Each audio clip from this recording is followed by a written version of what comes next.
안녕하세요. 2020년 한국 시간으로는 아마 마지막 날이고요. 이제 내일부터는 새해라고 하는데요. 무엇보다도 건강 신경 써서 잘 건강 유지하시고요. 그리고 모쪼록 행복한 한 해가 되길 바랍니다. 그런데 여러분들이 제가 생각할 때는 한국 문제는 한반도에서 전쟁이 나지 않도록 하는 것, 그것이 가장 중요한 일이라고 저는 생각합니다. 왜냐하면 한국 전 그 당시를 생각해 보세요. 그때에 미군이 그 한국에 이제 전쟁을 치르러 왔을 때에 일본군이 워낙 기술적으로 굉장히 발전을 했고 또 독일과 함께 이렇게 전쟁을 치렀던 그런 경험이 있었잖아요. 일본군이. 그렇기 때문에 그 막강한 전쟁 가능성을 미군은 이용하려고 했던 면이 있습니다. 어디에서? 한반도 주변에서. 그래서 원산 앞바다에서는 당시 일본군이 그 핵폭탄을 실험했다고 그런 자료가 있어요. 제가 왜 이런 얘기를 하냐면요. 이렇게 위험한 상황에 갈 수 있는 것이 한반도 상황이기 때문에 그래요. 근데 보통 주변국에서는 전쟁이 나면 그것을 통해서 돈벌이를 생각을 많이 하죠. 특히 일본 같은 경우에는 한국전에 특수로 경제가 62억 달러나 부강하게 됐다고 그래요. 근데 이것뿐만 아니라 일단 실업률도 적어지고 공장이 돌아가니까 여러 가지 이익을 본 것은 일본이었습니다. 그런데 죄송합니다. 제가 볼 때는 북한 자체가 여러 가지 그 사인을 볼 때는 세계화 세력인 것이 분명하죠. 세계화라기보다는 세계 통제화 세력 밑에 들어가 있는 것이 확실하죠. 근데 그 중에서도 여러분이 잘 아시는 빌리 그레함, 이 사람이 중국이 지금 장점인 있잖아요. 상하이방에 있는 사람. 이 사람도 만났고 또 북한에 와서 김일성 주석도 만났습니다. 당시. 그런데 또 만난 이 사람이 빌리 그레함이 미국의 내노라 하는 세계화 세력과도 만났어요. 그리고 밑에 보세요. 교황과도 만났습니다. 즉 이것은 빌리 그레함이 33도다 뭐다 이런 말을 하잖아요. 근데 어쨌든 간에 세계화 세력이라는 것이죠. 그러니까 김일성 주석이 이런 사람들을 만났다라는 것 자체가 북한도 세계의 통제화를 위한 그런 추진 세력 속에 들어있다는 것이에요. 그렇다면은 한국으로서는 문제가 될 수 있는 것이 이 세계화 세력은 국가 중심이 아닙니다. 그래서 자신들이 어떤 것을 목표로 했을 때 그것에 쓰임을 당할 확률이 많죠. 즉 전쟁이 날 가능성도 있다는 것이에요. 그래서 어떤 분이 그 댓글로 이런 것을 제게 말씀했는데요. 굉장히 타당한 일이라고 저는 생각합니다. 북한 자체가 딥스테이트가 많이 장악한 그런 국가다. 그러므로 또다시 한반도 전쟁이 발발할 수도 있다. 이런 겁니다. 경제적으로 말해서 전쟁이라는 것은 경제를 위한 소모전 또는 경제 부흥을 위한 전쟁, 이웃 나라의 전쟁 이런 거기 때문에 사실은 북한 주변국들에게만 좋을 수도 있는 것입니다. 그래서 남한 입장에서는 한국민과 마찬가지로 언어를 쓰고 음식을 먹고 또 의복도 같잖아요. 이런 고유한 문화를 가진 사람들입니다. 이 때문에 필히 남쪽에 있는 사람들이 많이 민생을 도와주지 않으면 안 됩니다. 그리고 사실은 그 해법을 보자면요. 제가 가장 정확한 해법이라고 생각하는 것은 키예프 대 제가 정확한 성명은 모르는데 그 성씨가 방씨예요. 이분이 방 총장님이 말한 것이 그 내용이 너무 저는 확실히 이거다라고 그때 생각을 했습니다. 그게 몇 년 전에 제가 이 자료를 알게 됐는데요.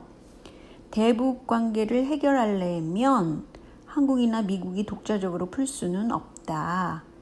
그래서 한미 중러 5개국이 공동으로 이것을 풀어야 된다. 근데 뭐를 제시했냐면요. 남한은 평화협정과 남북 평화협정과 경제 지원을 해야 된다. 미국은 한반도 불가침 조약을 맺어야 된다. 북한을 그러니까 공격하지 않는다는 불가침 조약. 그 다음에 중국하고 러시아는 한반도 안전보장 조약을 북한과 맺어야 된다.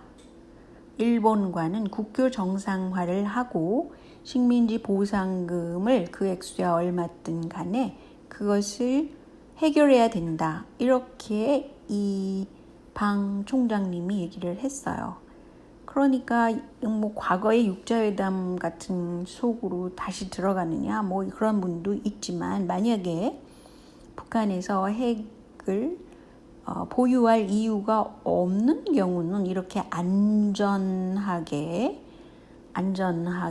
어떤 전쟁 방지를 해놓고 그리고 경제적인 지원을 충분히 해준 이후에 그 다음에 비핵화가 할 수 있는 거죠. 지금 무슨 인권 문제 들어서 비핵화라 그러면 그 북한이 하겠습니까? 1990년대를 버텨온 그런 나라에서 그렇지 않겠어요? 그래서 현실적으로 가능한 것을 언급해야 된다고 생각합니다.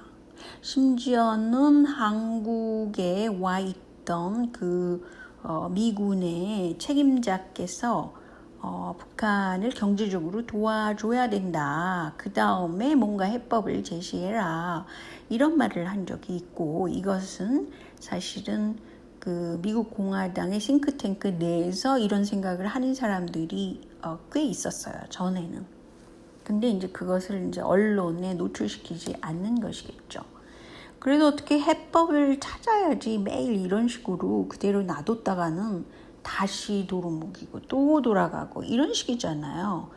지금 인권 문제라는 것은 개인권입니다. 사실은. 근데 사회주의 국가한테 사회권을 그렇게 중시하는데 거기다 개인권을 보장하라 그러면 중국이 합니까? 안 하잖아요. 사회주의 국가에서는 할 수가 없는 거예요. 그럼에도 불구하고 무조건 인권 보장을 하라 뭐 이런 식으로 나온다는 것은 한마디로 쓸데없는 또는 효용성이 없는 그런 전략이라는 것이죠. 그런데 말이죠. 제가 이제 아시다시피 현재 허경영 씨에 대한 그런 지지를 제가 하고 있었어요. 왜냐하면 상당히 공약사항이 현실적으로 혁명적이고 한국 상황에 딱 들어맞는 것이라고 제가 판단했기 때문에 그런데 이분에 대해서 문제시할 수 있는 것은 전체적인 맥락을 봤을 때 그렇게 큰 게 아니라고 저는 생각했습니다. 그건 제 자유잖아요. 제가 그렇게 생각하는 것이니까. 근데 지난번 허경영 씨에 대한 지지율 조사를 그렇게 야권의 지지층에서만 했나 본데 상당히 높았잖아요. 아니 근데 트윗에서 서울시가 제게 트윗 홍보를 한 거예요. 이 지지율 조사는 선관위가 허락한 것이 아니었다. 그러니까 선관위를 거쳐서 지지율 조사를 해야 되는데 그렇지 않았다. 그러므로 그 결과를 삭제하시오. 이런 것을 트윗으로 제게 언급을 한 거예요. 그렇다고 제가 트윗에 그렇게 많이 그 사람들이 그 리트윗하고 그런 입장이 요새 아니에요. 그런데 왜 저한테 이런 말을 했을까? 그거 첫째 이상하고요. 선관위라는 것은 사실은 박정희 정권 때에 만들어진 간접 선거를 위해서 선관위를 만들었던 것입니다. 근데 서구사회에서는 선관위 자체가 그 유명무실하기 때문에 거의 없어요. 그리고 정당끼리 그 모니터링해서 그냥 언론에 발표하고 뭐 이런 식입니다. 그리고 큰 정당 내에서 집계가 되잖아요. 그걸 가지고 언론에다가 최종 보고를 하는 식이에요. 그게 이제 선진국에서 하는 식이죠. 아니 근데 한국에서는 선관위가 유난히 굉장히 그 대법원 정도의 힘을 가지고 있습니다. 그리고 심지어는 지지율 조사도 선관위를 거치라는 식으로 얘기를 하고 있어요. 그렇다면 여기 뭔가가 수상한 거가 있는 거죠. 아니 근데 박정희 정부 하에서 많은 고난을 받았다고 그렇게 그것에 대해서 소위 그 일을 가진 분들이 바로 민주정권 하에 있는 사람들인데 왜 박정희 시대에 쓰던 선관위는 고수를 하십니까? 그거 이상하잖아요. 오히려 선관위 같은 것은 없애야 하는 기관인데 말이죠. 그래서 아마 그 필요하다 그러면 이런 모든 기관을 많이 차용하는 것이 아닌가 그렇게 생각이 들 수밖에 없죠.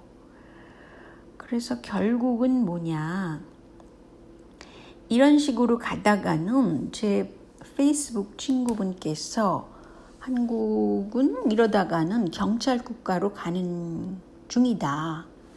그것이 염려스럽다. 이렇게 말씀을 하세요. 저도 그것에 동의를 하는 반대.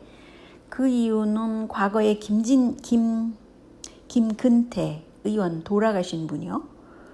그분도 그렇고 그 서울에 쫙 깔린 것이 경찰 조직이었지 검찰과는 상관이 없는 것이었어요.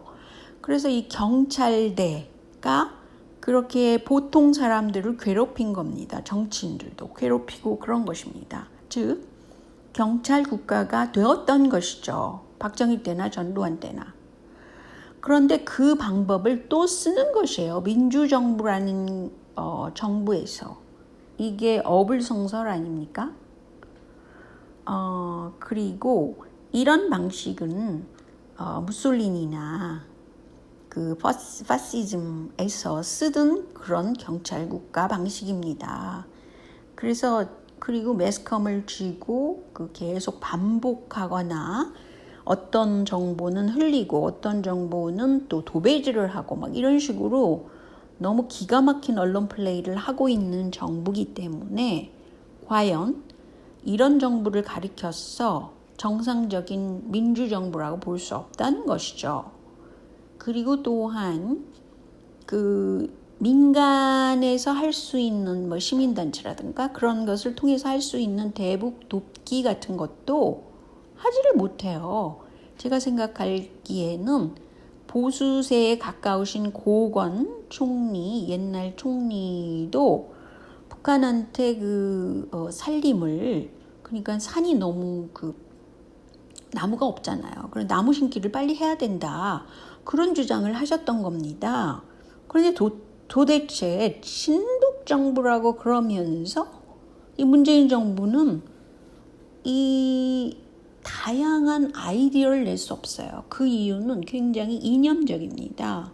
뭐 특정 종교, 가령 뭐 가톨릭이라든가 예수회라든가 이런 사람 자체가 너무 이념적이에요.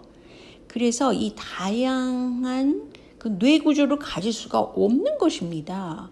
이게 큰 문제예요. 게다가 북한 정권도 마찬가지로 이 다양한 어떤 그 복합적인 구조로 어떤 최선책을 끌어내지 못해요. 북한 구조가 그렇습니다. 중국 구조도 그렇죠. 그런데 그래서 어떻게 되는 겁니까? 이념적으로만 생각하는 거예요. 그렇다면 결국은 지지율 하락밖에 볼 수 없는 것이죠.